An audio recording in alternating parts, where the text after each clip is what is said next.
Steve here, and welcome back to Going In Raw News Brief. You never know when this stuff is going to happen, man. Larson already took off for the day. He had some business to take care of. I was lingering around here at the office, and a bunch of news just dropped. So I figured I'd do one of these videos here for News Brief and fill you guys in on what's going on, because this is a doozy. This is a big one. Evidently, NXT Takeover, at least on Royal Rumble weekend, has been replaced by a Worlds Collide event. If you guys remember, Worlds Collide was the tournament that was held through AXS weekend, I think this past WrestleMania, and then it aired later on the network when it was all cut together. Apparently that's going to be its own event that's going to be taking place instead of NXT Takeover come Rumble weekend. This actually occurred, the information leaked because WWE revealed, or they released rather, their Royal Rumble travel package details, which of course every Big Four pay-per-view, they have this package deal that includes tickets, accommodations to all the shows and festivities surrounding the pay-per-view weekend. Usually you get a ticket to the Big Four, like a ticket for Raw and SmackDown, and of course, if there's an AXS, and of course you get a ticket to NXT Takeover. Well, one thing stood out in the Rumble travel package. There was no takeover, and in its place, a full Worlds Collide event at the Toyota Center, excuse me, which is where the Houston Rockets play. So it's like an actual arena and not just a ring that happens to be over in the corner there at AXS. Yeah, that's kind of weird. Very stark contrast to how it was handled before, but evidently the idea of Worlds Collide, which is this big cross-brand thing, this big tournament where you have competitors from all the different brands get together and fight it out for like a title shot or something. Evidently, they find so much. There's a lot of interest in that, and so they decided to replace Takeover with it. I imagine this is because Takeover. I mean, we saw this Takeover 25, which was its own standalone thing. It wasn't associated with a Big Four pay-per-view or pay-per-view at all.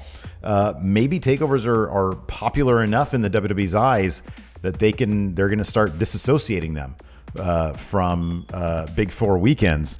In fact, Pro Wrestling Sheet has confirmed through their WWE sources that this was not a mistake, that this wasn't some typo and they accidentally left off Takeover. The Takeover schedule has changed, and details for the 2020 Takeovers will be announced in the near future. You can speculate all over on this one. Like, are they going to get rid of Takeovers for Big Four weekends altogether? Are they going to end up on the USA Network? Is that part of the big cable deal? Nobody knows. Nobody knows yet. Apparently in the near future, we will find out, though. But that's a pretty big deal. And it also says a lot for this Worlds Collide thing, which I've always thought is a really fantastic idea. You get a lot of these dream match scenarios, competitors who you wouldn't usually see fighting each other. We might get that at this Worlds Collide event if they make a big deal about it. And then shortly after that, information dropped.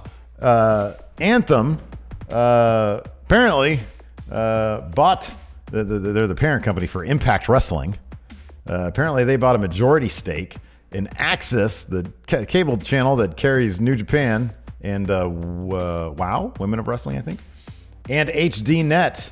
Impact tweeted this juicy bit of news earlier today. Our parent company Anthem is excited to partner with Mark Cuban and Steve Harvey, comedian Steve Harvey from the Family Feud show. Of course, Kenan Thompson does a really great impression of him on Saturday Night Live. They decided to partner with Mark Cuban and Steve Harvey on the acquisition of AXS TV and HDNet Movies, which leads me to ask, how could they possibly afford that? We've heard that Anthem's had all sorts of like financial issues in the past. This is very confusing. It's like Going In Raw buying AEW or something. That doesn't make any sense.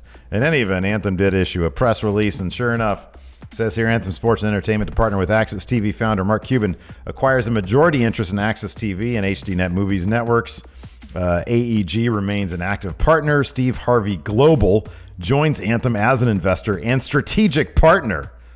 Say what you will about Steve Harvey. He's a big name. I mean, Steve Harvey is a force unto himself in the entertainment industry. So that's actually kind of impressive that Anthem was somehow able to finagle a deal with those names. So that's pretty interesting. And more importantly, what does this mean for New Japan, for Impact, Impact seemingly is not going to be on the Pursuit channel. I don't even think they've been on the Pursuit channel for the last couple months. They've just been on Twitch.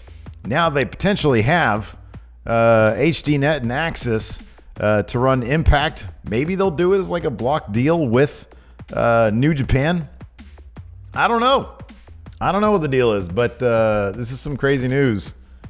We had heard before, a month ago, that Anthem was in talks to do that, but it fell through, and everybody was like, wait, how was that? How would that even work anyways? How can you guys afford that? Evidently, they got it done, so good for them, and that should be interesting for Impact. Maybe they can just keep on trucking. I think that's great news for wrestlers all over the place. Anyways, that's it for News Brief. Thanks, everybody, for tuning in. I appreciate it. Till next time, we'll talk to you later.